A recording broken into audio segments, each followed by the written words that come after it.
Welcome to BGN Telugu updates.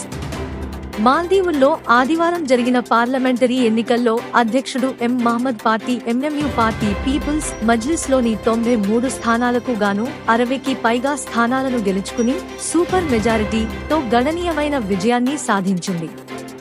ప్రస్తుత అధ్యక్షుడి విధానాలపై భారత్, చైనాలు ఆసక్తి చూపుతున్న నేపథ్యంలో ఈ పరిణామం ఎంతో ప్రాముఖ్యతను సంతరించుకుంది. 72.96% పోలింగ్ నమోదు కాగా ఇండిపెండెంట్లు, వివిధ రాజకీయ పార్టీల ప్రతినిధులతో సహా వివిధ నియోజకవర్గాల్లో 368 మంది అభ్యర్థులు పోటీ పడ్డారు. ప్రాథమిక ఫలితాల్లో ఎంయుయు పీపుల్స్ నేషనల్ కాంగ్రెస్ ఆధిక్యతను వెల్లడిస్తుండగా ప్రతిపక్ష మాల్దీవుల డెమోక్రటిక్ పార్టీ ఎన్డీపీ తక్కువ సంఖ్యలో సీట్లు గెలుచుకుంది. ఎంయుయుపిఎన్సీ విజయాలు అన్ని ప్రధాన నగరాలలో వ్యాపించాయి. ఇది పట్టణ ప్రాంతాలలో ఎన్డీపీకి బలమైన పట్టున్న గత ఎన్నికల కంటే గణనీయమైన మార్పును సూచిస్తుంది.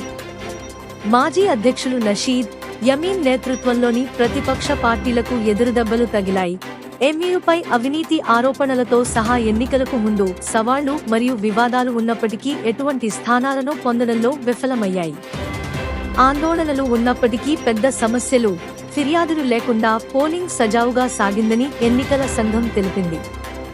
హిందూ మహాసముద్ర ప్రాంతంలో కొనసాగుతున్న వ్యూహాత్మక పోటీ మధ్య మాల్దీవుల విదేశీ సంబంధాలపై, ముఖ్యంగా భారత్, చైనాలతో ఎన్నికల ఫలితాలు ప్రభావం చూపుతాయి.